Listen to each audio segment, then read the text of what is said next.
regarder la Bible ce matin. Si vous avez une Bible, au lieu de rester dans un seul passage, aujourd'hui, on va quand même regarder certains passages dans Genèse 1, 2 et 3. Donc, soyez flexibles ce matin avec les pages devant vous, mais vous aurez des passages projetés sur l'écran. Donc, dans cette année culturelle 2025-2026, nous suivons un thème. Il est basé sur Romains 12, 2 et l'importance d'avoir un esprit renouvelé correctement.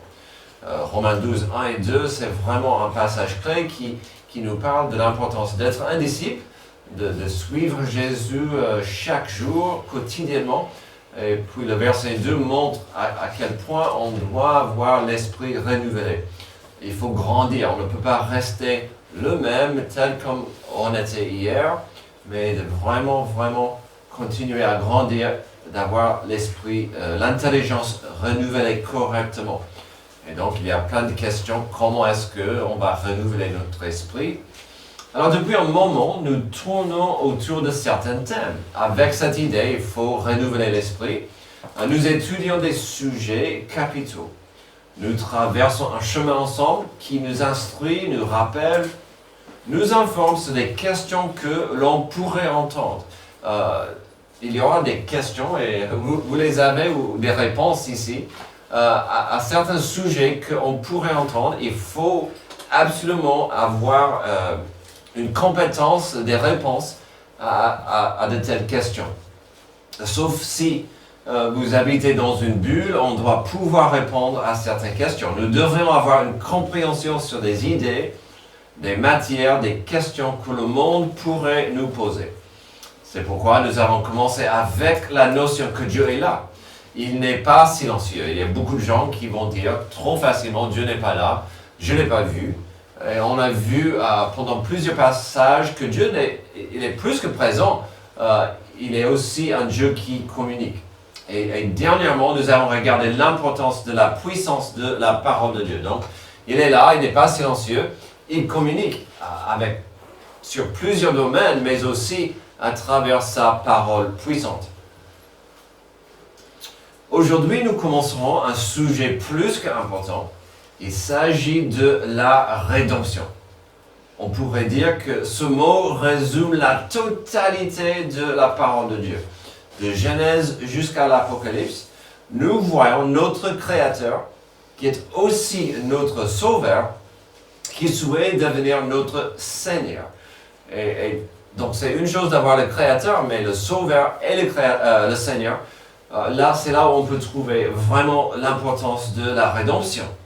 La rédemption, c'est le rachat du genre humain par le sacrifice du Christ qui a permis la rémission des péchés et donné un espoir de vie éternelle en Dieu. C'est vraiment, ça implique qu'on est brisé, qu'on est dans le péché, on est maudit, et que Dieu veut nous racheter, nous sauver, nous transformer pour sa gloire et pour notre bien-être. Si on va sérieusement considérer la rédemption, il faudra être honnête et clair sur la condition humaine. Nous vivons sur une planète pourrie, notre existence est maudite, et pour beaucoup, l'espoir, c'est un rêve distant. Dans ce monde corrompu, le pouvoir et le pognon règnent.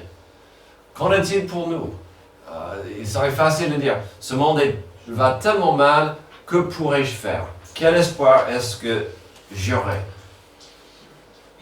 C'est pourquoi un regard sérieux à la rédemption va poser la question, comment sommes-nous en arrivés là? Si le monde va mal, comment est-ce qu'on en est arrivé là? Pour y répondre, on doit commencer au début. Pas avec la phrase célèbre « Il était une fois », mais bien sûr la phrase « Au commencement, Dieu ». Pensez-y, lorsqu'on veut comprendre qui on est, on remonte à nos origines. Pour certains, parfois, ça implique un test ADN pour voir de où vient ma famille, l'arbre généalogique, de où vient ma famille. Est-ce que au nord? Est-ce que c'est au sud? Est-ce que je suis... quel mélange? Voilà. Donc pour certains, c'est un test ADN. Souvent, on revoit notre enfance ou parfois l'enfance de nos parents. Mais si nous voulons comprendre notre monde, nos échecs, nos frustrations, mais aussi l'espoir d'un futur auprès de Dieu, il faut saisir ce que les 3 premiers chapitres de Genèse contiennent. Dès les toutes premières pages de l'écriture de la Bible, avant l'entrée du péché, avant que la brisure ne devienne notre réalité quotidienne, Dieu nous révèle quelque chose de profond sur qui nous sommes et pourquoi nous existons. Genèse 1 à 3 n'est pas simplement un récit des origines, c'est une révélation du dessein originel de Dieu pour l'humanité et une fenêtre ouverte sur son plan de rédemption. C'est tellement important parce qu'on peut voir en Genèse 1, surtout 1 et 2, ce que Dieu voulait pour nous, ce que a été maudit et ruiné, et puis la nécessité pour l'intervention de la rédemption de Dieu. Dans le récit de la création, nous voyons que l'être humain n'a pas été créé par hasard, ni simplement pour fonctionner ou survivre. Nous avons été créés avec une intention claire. Vivre dans une relation juste et vivante avec Dieu. On existe afin d'avoir cette relation avec Dieu profonde, dans l'amitié et la paix. Dans le jardin, tout était à sa place. Dieu visitait l'homme, pourvoyait à ses besoins, lui parlait et marchait avec lui. Alors, ça, c'est le paradis. Il n'y avait pas le péché qui a ruiné les choses. Il y avait la présence, l'amitié avec Dieu. C'était merveilleux. Mais Genèse 3 nous rappelle qu'un drame s'est produit, l'appartenance a été brisée, la foi a été altérée et l'obéissance a laissé place à la rébellion.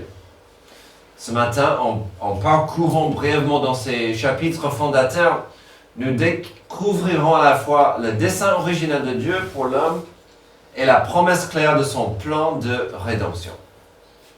Alors, ce que nous ferons avec ces vérités sera clé pour avancer dans la foi, dans nos vies, dans ce monde obscur.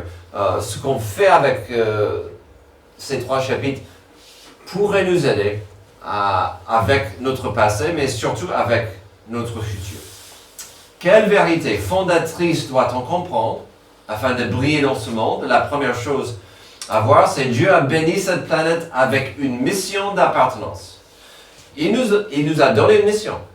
Ce n'était pas juste l'existence. Vous êtes là, amusez-vous bien dans le jardin sans moi. Il a confié à l'homme une mission.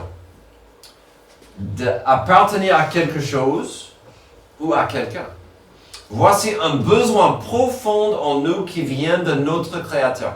Le monde et l'homme veut dire, alors, Dieu n'existe pas, on vient des singes. Dans ces cas, c'est difficile de dire qu'on appartient à grand-chose. Est-ce que... Et le monde, les gens ont envie, ils ont soif d'appartenir à quelque chose, à quelqu'un, quelque chose de plus grand. La Bible en est claire. Vous pouvez trouver ça, mais selon le plan de Dieu. Cette notion d'appartenance est partout dans notre passage. Voyons où et comment ça commence. D'abord, voyons comment Dieu voulait que l'homme interagisse avec le monde autour de lui. D'abord, dans cette mission d'appartenance, on voit l'entretien de la création avec soin. Dieu nous a donné une mission de prendre soin de la terre, de cette création, avec responsabilité. Versets 25 jusqu'à 30, Dieu fit les animaux de la terre selon leur espèce, le bétail selon son espèce, et tous les reptiles de la terre selon leur espèce. Dieu vit que cela était bon. Puis Dieu dit, faisons l'homme à notre image, selon notre ressemblance, et qui domine sur les poissons de la mer, sur les oiseaux du ciel, sur le bétail, sur toute la terre, et sur tous les reptiles qui rampent sur la terre. Donc déjà, on voit, Dieu dit assez vite, il va quand même dominer. Pas cruellement, mais il va dominer sur ce que j'ai créé. Dieu créa l'homme, verset 27, à son image. Il le créa à l'image de Dieu. Il créa l'homme et la femme. Dieu les bénit. Et Dieu leur dit, soyez féconds, multipliez, remplissez la terre et la sujettissez et dominez sur les poissons de la mer, sur les oiseaux du ciel et sur tout animal qui se meut sur la terre. Et Dieu dit, voici, je vous donne toute herbe portant de la semence, qui est à la surface de toute la terre, et toute arbre ayant en lui du fruit d'arbre et portant de la semence, ce sera votre nourriture. Et à tout animal de la terre, à tout oiseau du ciel, et à tout ce qui se meut sur la terre, et en soi un souffle de vie, je donne toute herbe verte pour nourriture. Et cela fut ainsi. Alors, sous cette rubrique de entretenir la création sagement, on peut et on doit constater deux implications importantes. La première, c'est l'implication claire pour la reproduction. Il a dit, soyez féconds, multipliez et remplissez la terre. Alors, nous n'avons pas pris le temps de la lire, mais nous ne l'avons pas lu, mais Dieu a déjà donné cette ordonnance aux animaux dans ces passages, puis il la donne aux humains, à Adam et à Ève. En principe, l'homme était censé trouver un bel équilibre vis-à-vis de la multiplication et la reproduction sur une planète vivante. On voit une planète vivante, les animaux vont se reproduire, les hommes aussi, il n'y a pas de problème, on peut vivre ensemble avec cette implication. Aussi, il y avait l'implication sur notre responsabilité par rapport à la nature. On a vu ça au verset 28 à 30, où Dieu a dit, je vous donne pour dominer, c'est pas la même compréhension du monde, pour contrôler, organiser, pas manipuler, dominer sur la terre, les animaux, la nature. Dans ces versets 28 à 30, on peut voir que l'homme est censé trouver de la commerce dans la nature, l'abri aussi, du travail. Et donc, l'homme devait trouver sa place en prenant soin de la création, de la terre. On vient de voir l'entretien de la création. Ensuite, il y a l'entretien des relations intimes. On va passer à Genèse 2 pour voir l'importance de cet entretien des relations personnelles, si vous voulez. D'abord, c'est entre nous-mêmes. Genèse 2, 18. L'Éternel dit, il n'est pas bon que l'homme soit seul, je lui ferai une aide semblable à lui. Alors l'Éternel Dieu fit tomber un profond sommeil sur l'homme qui s'est endormi. Il prit une de ses côtes et referma la chair à sa place. L'Éternel Dieu forma une femme de la côte qu'il avait prise de l'homme et l'amena vers l'homme. Et l'homme dit, voici cette fois celle qui est os de mes os et chair de ma chair. L'on l'appellera femme parce qu'elle a été prise de l'homme. Dieu nous a créés avec ce désir d'aimer et d'être aimé. Adam avait tous les animaux, il devait prendre soin, il était responsable de la création, mais Dieu dit, il est clair qu'il doit avoir quelqu'un avec lui, quelqu'un comme lui. Ce n'est pas juste des animaux. Il devait avoir cette relation intime. Si on creuse profondément dans le langage originel du verset 18, il est clair que Dieu a créé la femme afin d'être un complément pour l'homme. L'homme et femme ne sont pas les mêmes, mais ils se complémentent l'un à l'autre dans le plan de Dieu. Il est dit souvent pendant les mariages, Dieu a pris Ève du côté de Adam pour qu'il soit son partenaire. Il n'a pas pris de son pied pour qu'il marche sur elle. Il n'a pas pris de sa tête pour qu'elle domine sur lui. C'était complémentaire. Donc, il y avait cet entretien des relations intimes qui commence avec le mariage. Les parents. Dieu a béni l'espèce humaine avec cette capacité d'entretenir des relations intimes. Et ça a commencé dans la famille. que cela soit époux et épouse, père et fils, mère et fille. On voit tout de suite cette notion de entretenir des relations intimes entre nous. Ensuite, bien sûr, il y a cette notion verticale. On vient de voir horizontale, maintenant, entre Dieu et nous. Genèse 1, 26 nous montre une partie de notre raison d'être. Puis Dieu dit, faisons l'homme à notre image, selon notre ressemblance, et qui domine sur les poissons de la mer, sur les oiseaux du ciel, sur le bétail, sur toute la terre et sur tous les reptiles qui rampent sur la terre. Dieu créa l'homme à son image, il le créa à l'image de Dieu. Il créa l'homme et la femme. Qu'est-ce qui différencie l'humain avec les animaux? D'où avons-nous cette capacité de comprendre, d'apprendre et aimer plus profondément? Déjà, on vient de voir que Dieu nous a créés dans son image, mais on verra à Genèse 2:7, l'explication plus profonde, c'est que l'Éternel Dieu forma l'homme de la poussière de la terre. Il souffla dans ses narines un souffle de vie et l'homme devint un être vivant. Dieu a soufflé en nous la vie, mais la vie, si vous voulez, éternelle. Il nous a donné une âme. Et c'est de cette âme où on a cette capacité d'avoir et d'entretenir une relation avec Dieu. Je pourrais toute la journée expliquer l'importance d'aimer Dieu et de suivre Dieu à mon chien. Il aura ce regard. Donne-moi ma friandise. Je pourrais faire la même chose à notre fraisier. Je parle souvent de notre fraisier. Elle est vivante. Elle donne gloire à Dieu, mais elle n'a pas la connaissance, la capacité. Elle n'a pas le souffle de vie qui vient de Dieu. Nos corps sont comme des corps de tous autres animaux, à la base la carbone, mais Dieu nous a donné une âme. Avec une âme, on peut apprendre Dieu, comprendre certaines choses sur Dieu, on peut communiquer à Dieu. Et bien sûr, tristement, on peut ignorer Dieu, on peut refuser Dieu. J'étais dans une conversation par Messenger cette semaine avec quelqu'un qui est plutôt athée. C'est un ami. Oh, il me taquine parce que je suis pasteur et c'est triste. Parce que je l'aime, je veux voir qu'il vienne à Jésus.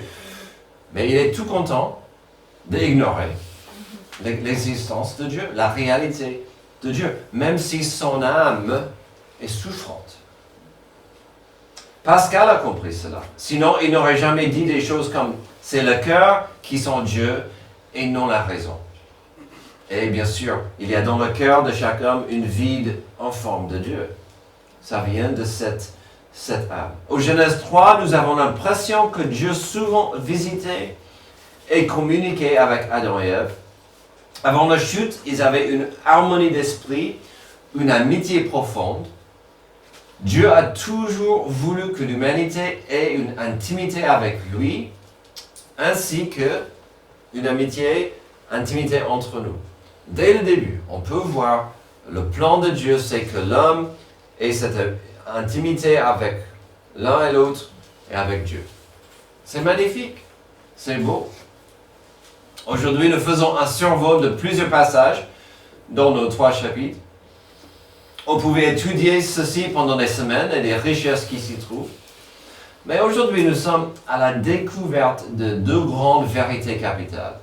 Cette première étant que Dieu a donné à l'humanité une mission.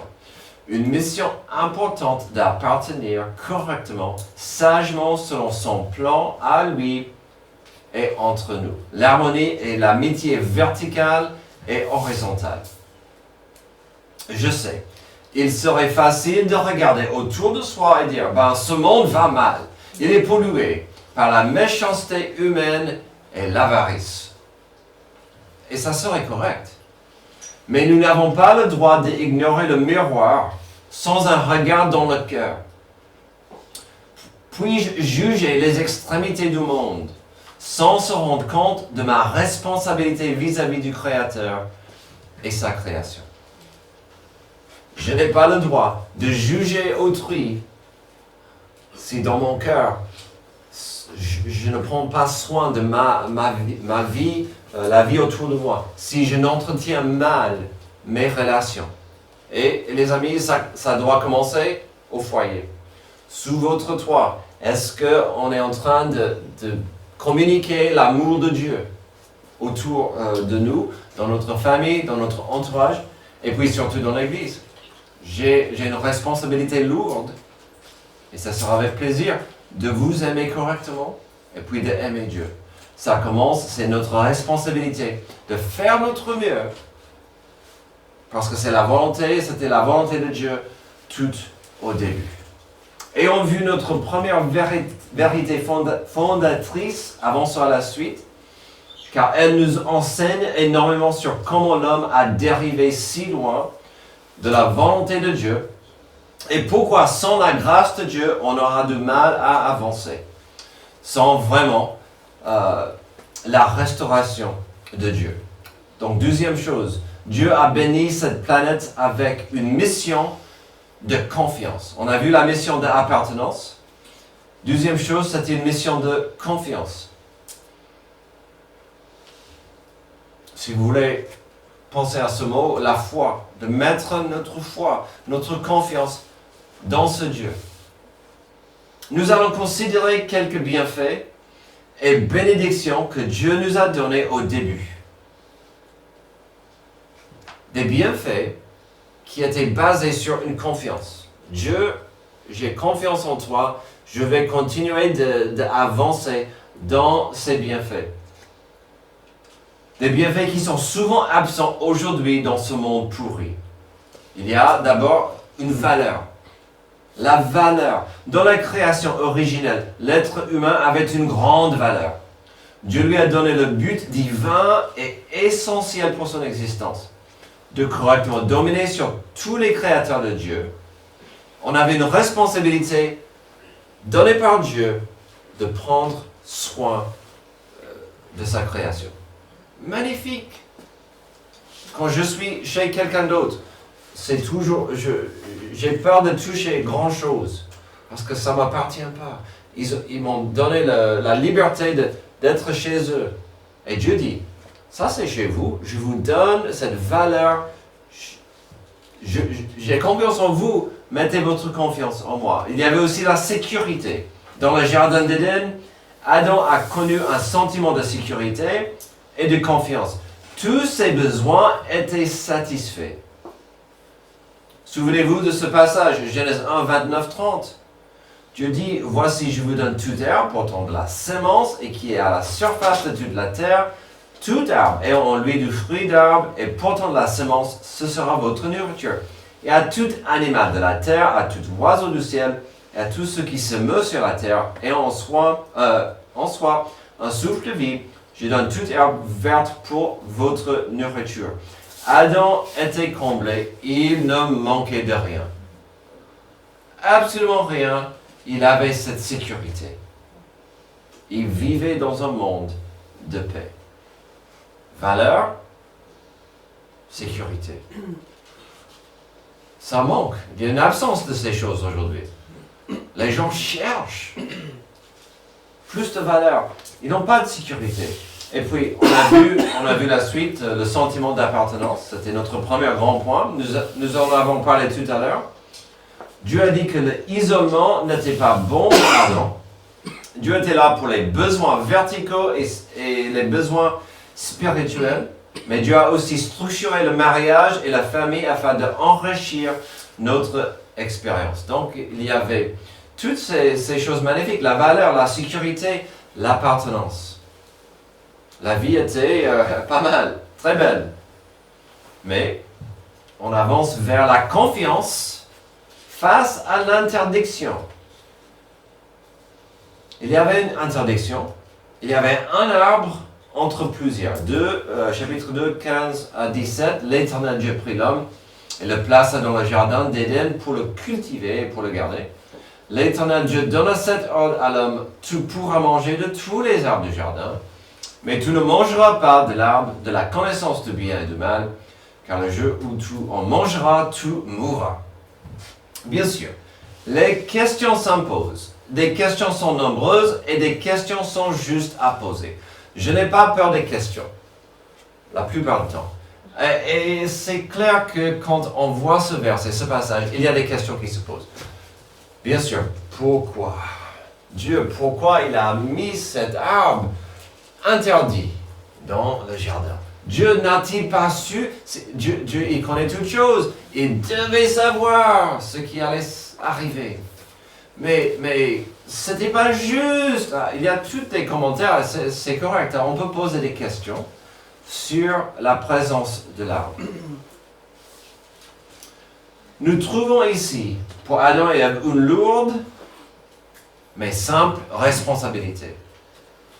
Aie confiance en moi, vous avez accès à tous les arbres, à tous les fruits, sauf celui-là.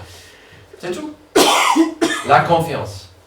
Mets ta confiance en moi, vous avez le choix.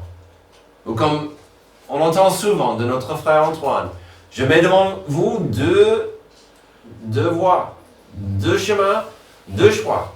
Et là, c'était, mettez votre confiance en moi, n'y touchez pas. Il y a plus ou moins deux façons de voir l'arbre et la décision de Dieu. Certains vont dire, c'était cruel et débile de sa part. Soit, c'était un acte d'amour qui prouvait que l'homme avait la liberté de choisir. Il y avait un choix à prendre, à saisir, à ignorer. Finalement, l'arbre, à mon avis, était nécessaire. Il montrait que l'homme n'était pas une machine, l'homme n'était pas un programme d'ordinateur. L'humanité est bénite avec la liberté de choisir. On ne pouvait jamais dire que Adam et Ève étaient des robots. Quand ils sont tombés, c'était une question de confiance. Et puis, d'obéissance. L'obéissance liée à la confiance. Je sais que souvent quand je prêche, je vais lier la confiance et l'obéissance. Mais si je le fais souvent et facilement, c'est parce que c'est une vérité biblique partout dans la parole. Commençons à Genèse 3. Sans la foi, la Bible dit, la Bible est claire, sans la foi, il est impossible de plaire à Dieu. Mais pour montrer notre foi, pour activer notre foi, Dieu veut voir cette foi en action. Et quand Dieu veut voir notre foi en action, ça s'appelle l'obéissance. Amen. L'obéissance, c'est notre foi en action. Et souvent, quand on ne veut pas obéir, on est tenté de faire autrement, c'est parce qu'on a des doutes, on n'a pas envie, on ne fait pas confiance en la parole de Dieu. Amen. Et souvent, c'est malgré ce qu'on entend. Regardons Genèse 3, 1 et 4 à 5. Car on verra qu'il y avait un problème de confiance basé sur ce que Ève entendait. Rien n'a changé depuis. Le serpent était le plus rusé de tous les animaux des champs que l'Éternel Dieu avait fait. Il dit à la femme, oh, cette phrase. Waouh! Dieu a-t-il réellement dit? Elle n'était pas là. Donc déjà, c'est pas mal comme question. Il a dit à Adam, Dieu a-t-il réellement dit, vous ne mangerez pas de tous les arbres du jardin? Écoute, oui, vraiment, dit. Verset 4, alors le serpent dit à la femme, vous ne m'aurez point, mais Dieu sait que le jour où vous en mangerez, vos yeux s'ouvriront et que vous serez comme des dieux connaissant le bien et le mal. Il dit c'est la vérité. Une partie. Il cachait certains niveaux de la vérité. Il est malin. Ici, on constate des actions classiques du diable. Le doute, le mensonge, mélangé avec la vérité. Ce que Satan veut, c'est de semer le doute. Puisque je ne peux pas engager ma foi, ma confiance et l'obéissance correctement quand je doute. Donc, malgré ce qu'on entend, mais le diable ne s'arrête pas avec que des paroles, malgré ce qu'on voit. Genèse 3:6, la femme, elle avait les yeux quand même. Elle vit que l'arbre était bon à manger et agréable à vue. Ouf. Alors cette phrase est aussi lourde.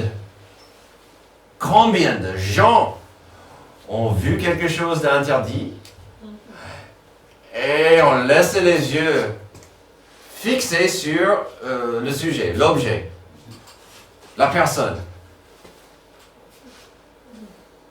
La femme vit que l'arbre était bon à manger et agréable à la vue et qu'il était précieux pour ouvrir l'intelligence. Elle prit de son fruit et en mangea. Elle en donna aussi à son mari qui était auprès d'elle. Il en mangea. Elle voyait que ce n'était pas moche. Elle voyait que c'était puissant. N'est-ce pas intéressant qu'on commence à étudier ce qui est interdit? Quand ça arrive, la vision peut commencer à changer. Notre compréhension de ce qu'on voit peut changer. Et puis on verra vite que la désobéissance à Dieu porte des conséquences. Alors même si c'est fascinant comme conversation, à cause des contraintes du temps, on va sauter la première conversation entre Dieu et Adam et Ève après la chute. Nous commencerons au verset 15, où on verra une guerre entre Satan et la postérité d'Ève. Verset 15, c'est Dieu qui parle. « Je mettrai inimitié entre toi et la femme, entre ta postérité et sa postérité. Celle-ci t'écrasera la tête et tu lui blesseras le talon. » Le dégât. Le résultat tragique de cette première désobéissance, c'était que la guerre entre Satan et l'humanité était ouverte. On peut facilement dire que c'était entre Satan et Adam et Ève, mais vraiment, là, la guerre entre l'humanité a été déclarée. Satan veut détruire la création la plus précieuse que Dieu a mise sur la terre, c'est-à-dire l'être humain. Il va la corrompre, il veut le détruire, il veut le mettre dans l'esclavage. Et donc, la guerre est là. On voit aussi la douleur remplace la joie. Verset 16, il dit à la femme, « J'augmenterai la souffrance de tes grossesses, tu enfanteras avec douleur, et tes désirs se porteront vers ton mari, mais il dominera sur toi. » Amen. On voit que la douleur remplace la joie. On voit encore du conflit. Et quand je fais le conseil, quand je marie des couples, quand je fais le conseil avant, les cours, je parle pas juste de la chute, mais aussi la fin du verset 16. Ça nous montre que le mariage, c'est un don de Dieu. Mais la relation entre époux et épouse ne sera jamais à 100% harmonieuse. On aura des soucis, on aura des conflits. Parce que on est des pécheurs. La douleur remplace ce que devait être joyeuse. Ce qui doit être le processus, l'événement le plus joyeux dans la vie d'une femme est devenu pénible. Et puis, on voit que nos relations dans le mariage ne sont pas toujours faciles. Ensuite, la terre a été maudite. Verset 17, il dit à l'homme, « Puisque tu as écouté la voix de ta femme et que tu as mangé de l'arbre au sujet duquel je t'avais donné cet ordre, tu n'en mangeras point. Le sol sera maudit à cause de toi. C'est à force de peine que tu en tireras ta nourriture tous les jours de ta vie. Il te produira des épines et des ronces, tu mangeras de l'herbe des champs. C'est à la sueur de ton visage que tu mangeras du pain, jusqu'à ce que tu retournes dans la terre de où tu as été pris, car tu es poussière, tu retourneras dans la poussière. » Ce passage nous explique pourquoi et combien notre planète souffre. Quand un tremblement de terre frappe, quand un ouragan dévaste, lorsqu'un cancer dévore un corps de quelqu'un, on peut tracer une ligne ici. C'est absolument, on peut voir que le péché a commencé à dominer, à ruiner et à infecter notre monde. Et malheureusement, puisqu'on parle des résultats, on voit aussi que l'innocent, souvent, est touché. Verset 21. L'Éternel Dieu fit à Adam et à sa femme des habits de peau et il les en revêtit. Quelle belle, magnifique image de ce que Dieu veut faire. De nous racheter, de nous sauver de notre nudité, de notre honte. Mais un animal devrait verser son sang pour la rédemption. Même si ce verset est tout court et ne donne pas énormément de détails, on peut quand même comprendre des vérités importantes sur la rédemption. Dieu seul peut nous racheter. Dieu seul peut nous pardonner de nos péchés et de nous relever de notre honte. Et puis, il y avait une séparation qui était obligée. Verset 23. L'Éternel Dieu le chassa du jardin d'Éden pour qu'il cultivât la terre de où il avait été pris. C'est ainsi qu'il chassa Adam et mit à l'orient du jardin d'Éden le chérubin qui agite une épée flamboyante pour garder le chemin de l'arbre de la vie. Quelle histoire triste! La désobéissance à Dieu, ce qu'on appelle le péché, est malheureusement très facile pour nous de faire. Et ça, souvent cela nous amène sur un chemin de malheur. Il y a quelques mois, en tant qu'Église, nous sommes entrés dans une discussion sur l'importance du renouvellement de l'esprit. On suggère l'importance de certains piliers, certaines vérités existentielles et bibliques. Notre chemin aujourd'hui nous mène à la rédemption et il fait plus que de mettre la table ou de poser des bases. Certes, nous avons commencé au début avec la volonté simple et belle de Dieu pour l'humanité en vue. Dieu a béni cette planète avec une mission d'appartenance. Dieu a béni cette planète avec une mission de confiance. Et depuis la chute, on a du mal à trouver notre place. Si on n'est pas soumis à Dieu, on a du mal à trouver notre appartenance. On a du mal à trouver notre place dans ce monde. On a du mal à mettre notre confiance dans le monde. L'homme a vite échoué avec ses missions. Et depuis, nous vivons tous une existence où nous cherchons sans arrêt une appartenance profonde. Toute une vie est passée en train de vouloir plus de signification pour ma vie. En même temps, on subit tous cette tension pénible de confiance. À qui puis-je faire confiance? Qui a trahi ma confiance? Puis, il y a la question primordiale que chaque humain ne poserait pas, mais devrait le faire. Puis-je me confier à Dieu? Si notre chemin aujourd'hui fait plus que de mettre la table ou de poser les bases sur l'appartenance et la confiance, notre chemin aussi reflète avec brillance l'importance d'un renouvellement d'esprit. Adam et Ève avaient le droit d'être tentés. Ils devaient être tentés. Mais au lieu de réfléchir à ce qu'ils savaient, au lieu de renouveler leur esprit, au lieu de faire appel à Dieu dans ce moment de doute, ils ont traversé une ligne rouge. Une fois cette ligne franchie, ils ne pouvaient plus revenir en arrière, car cette ligne était devenue une rupture. Une séparation terrible entre un Dieu saint et le péché et le pécheur. Une fissure violente entre l'innocence et la culpabilité. La mort de l'âme humaine qui, dorénavant, devait avoir la rédemption de Dieu afin de connaître la paix profonde. La rédemption est à la base de toute communication avec Dieu, ce côté du ciel. Car on est souffrant. Terminons avec Galates 4 à 5, car il nous montre pas que l'importance et la nécessité de la rédemption. Il nous montre aussi que lorsque quelqu'un met sa confiance en Jésus-Christ en tant que sauveur, Dieu ouvre la porte de l'appartenance à cette personne.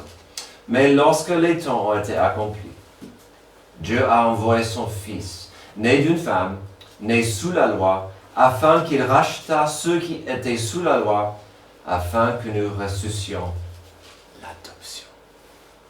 L'appartenance à la famille, à l'amour de Dieu, d'appartenir dans la famille de Dieu, c'est merveilleux. C'est le plus cadeau énorme et merveilleux qui soit. Mais il faut accepter la rédemption de Jésus-Christ. Prions. Merci Dieu pour se rappelle au début de la parole de ton plan pour l'humanité. Comment on est censé être dans une relation intime avec toi et comment on échoue, comment on est tombé, combien on est loin. Merci pour la rédemption, merci pour Jésus-Christ, pour son sacrifice à la croix, qui permet à nous de devenir tes enfants adoptifs, de recevoir la nouvelle vie en toi. Aide-nous à vivre chaque jour avec ton plan, ta volonté en vue, afin de pouvoir briller dans ce monde obscur, dans ce monde rempli de gens qui sont tellement perdus. C'est dans le nom de Jésus notre Sauveur que je prie. Amen. Amen. Je vous invite à vous lever pour notre dernier chant de réflexion.